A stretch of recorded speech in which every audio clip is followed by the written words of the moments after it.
Hello tout le monde, j'espère que vous allez bien. Je suis ravie de vous retrouver aujourd'hui pour une recette d'une fougasse. Dans un premier temps, je préparais la pâte.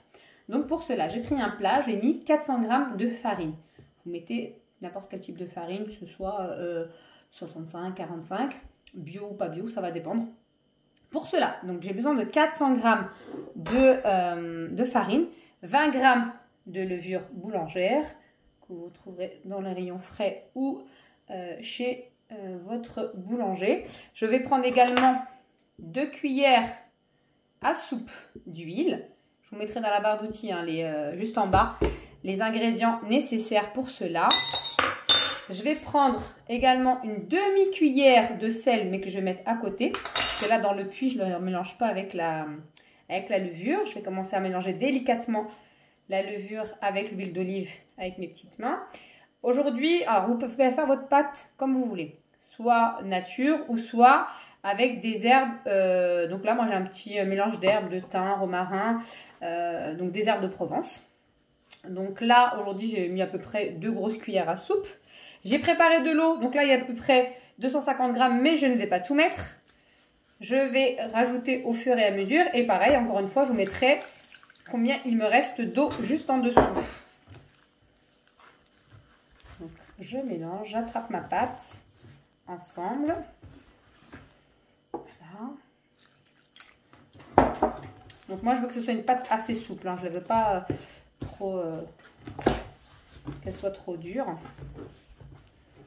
Donc, vous pouvez la faire aussi dans un saladier, hein. Moi j'avais ce plat en bois que j'aime beaucoup, donc j'ai préféré utiliser celui-ci pour la pâte. Si vous avez un robot, vous pouvez le faire également avec un robot. J'en avais un, mais aujourd'hui je voulais faire à la main.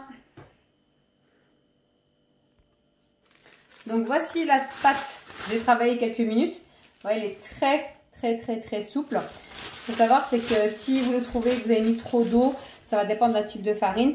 Vous pouvez rajouter un petit peu de farine pour qu'elle soit moins collote. Moi, je le fais exprès, donc j'aime bien qu'elle est comme ça. C'est-à-dire qu'elle est très souple. Donc là, je l'ai mis dans un sachet. Je vais la mettre au réfrigérateur. Je vais la laisser reposer le temps de préparer la garniture, à peu près 15 à 20 minutes. Let's go pour la garniture. Donc là, on est parti pour la garniture. J'ai pris une poêle, j'ai mis 2 cuillères à soupe d'huile d'olive. J'ai également préparé sur ma plancha donc un petit peu d'ail. J'ai donc une petite gousse d'ail, 2 carottes, n'importe quoi. 2 oignons, pardon, que j'ai coupé en petits morceaux. J'ai pris également un poivron rouge que j'ai coupé pareil en tout petit, comme ceci. Donc là, j'ai préparé le tout de côté. J'ai goûté également des champignons. Donc j'avais à peu près 200 g. Donc si vous avez des champignons frais, c'est encore mieux. Bon, moi là aujourd'hui, j'en avais pas, donc j'ai préféré faire avec ce que j'ai. J'ai préparé également les épices. Donc je vais attendre que mon huile commence à chauffer pour pouvoir ajouter dans un premier temps mes oignons, ensuite mes poivrons. Donc les épices, j'ai préparé du paprika fumé, paprika doux, du curcuma et un petit peu d'herbe de Provence. Allez, on est parti, l'huile a commencé à chauffer, donc là je vais mettre mes oignons dans un premier temps avec ma petite gousse d'ail que j'ai coupée comme ça grossièrement. Je vais faire revenir petit à petit. Et ensuite, je rajouterai les poivrons. Quoique, je peux les rajouter en même temps. Ouais, oui, c'est parti. Je vais faire revenir les deux en même temps. Comme ça sera fait. Donc, vous faites revenir à peu près pendant 5 minutes. Ça vous donne ceci à feu moyen. Ensuite, là, il n'y a qu'à ce moment-là, je vais rajouter les épices. Donc, je vais rajouter 1 cuillère à café d'herbe de Provence, donc thym, romarin. Je vais mettre également une demi-cuillère de paprika doux fumé. Franchement, c'est excellent, ça donne du goût. Donc un tout petit peu de paprika classique, doux. Ensuite, moi j'ai envie de cumin aujourd'hui, donc je vais rajouter du cumin. En fait, vous mettez les épices que vous voulez. Si vous n'aimez pas le cumin, vous ne mettez pas de cumin, mais franchement, moi je trouve ça excellent. Ça rapporte un petit peu de goût. Pareil, une toute petite, une demi-cuillère de curcuma. Un tout petit peu, je vais rajouter une petite pincée, je vais prendre avec les doigts, une petite pincée de gingembre. Et je vais faire revenir avec les épices. comme ceci. Je vais rajouter mes champignons également. Donc égoutter. Il y a 200 grammes. Hein. Donc si vous avez des champignons frais, c'est encore mieux. Là, je vais faire revenir comme ça avec les épices. Ensuite, je vais saler, poivrer. Donc moi, je mets du poivre moulu. Et également, par contre, je mets du sel d'Himalaya, du sel rose. Et je fais revenir un tout petit peu. Vous voyez qu'il y a aussi des enfants qui en mangent. J'aime pas trop salé. L'odeur, elle est excellente. Vraiment, vraiment top, top, top. Donc j'ai préchauffé mon four, c'est lui que vous venez d'entendre, à 200 degrés. J'avais préchauffé une fois que j'avais fini la pâte. C'est ce que ça donne au bout de 4-5 minutes. Donc là, c'est prêt, il n'y a pas besoin de faire beaucoup plus. Je vais éteindre, je vais laisser refroidir pour aller m'occuper de ma pâte.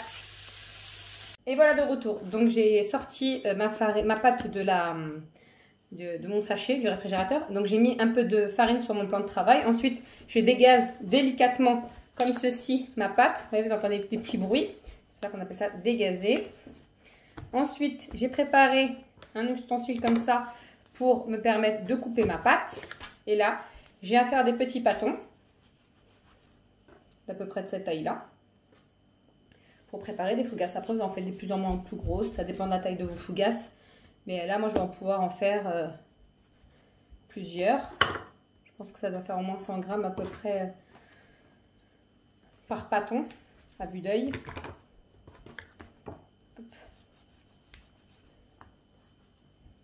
Je divise en plusieurs parties. Ensuite, je viens façonner comme ceci avec mes mains des petites boules.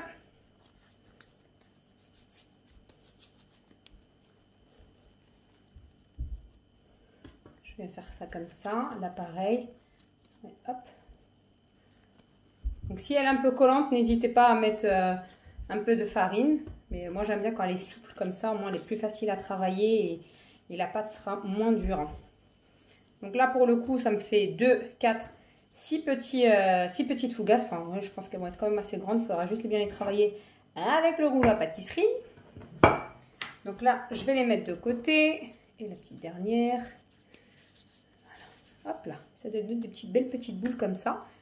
Donc hop, je vais en mettre un peu plus loin. Je vais mettre encore un peu de farine sur mon plan de travail. Tout petit peu, c'est comme un peu comme les pizzas. Je vais prendre hop, celle-ci.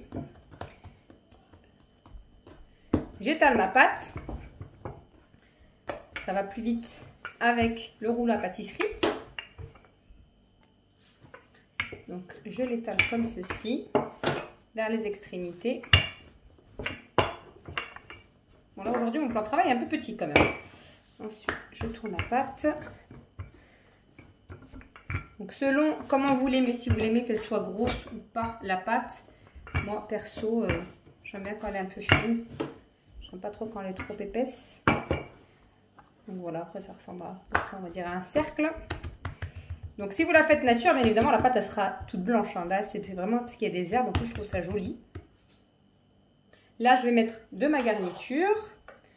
Avant, donc j'ai acheté ceci, du fromage spécial pizza. Donc il y a de la mozzarella, de l'emmental et de la meule feuilletée. Mais en fait vous en avez partout, hein. Carrefour, Auchan. Donc je vais faire un petit nid de fromage. Je viens étaler ma garniture. Alors, hop. Donc, je viens l'étaler comme ça. J'en rajoute encore un petit peu. Hop là. Donc, ceci. Je reviens mettre un petit peu de fromage aussi. Si vous aimez le fromage, nous, on aime ça. Donc, n'hésitez pas. Si vous en mettez qu'un tout petit peu, si vous avez que du fromage râpé, ça va également. J'ai préparé des olives noires.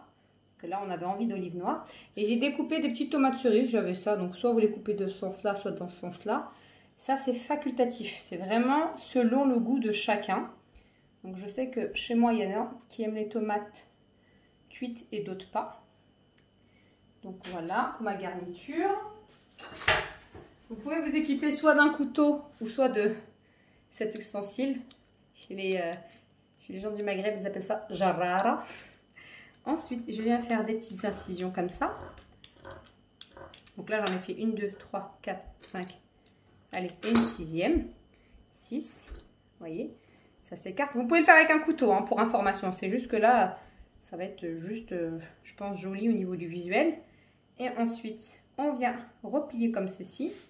Et sur les côtés, on vient faire une petite pliure avec la couture. Pour que la pâte... Donc voici ce que ça donne. J'ai été préparer un jaune d'œuf avec un petit peu d'eau. En fait là c'est vraiment ça aussi, c'est pas obligatoire, hein. Vous pouvez le faire avec de l'huile d'olive si vous voulez. C'est juste que moi je voudrais qu'aujourd'hui elles aient un aspect doré. C'est vraiment là aujourd'hui envie de soleil avec cette grisaille. On ne croirait pas qu'on est encore en août, hein. En général on a des plus beaux temps, donc le soleil on le met dans nos assiettes.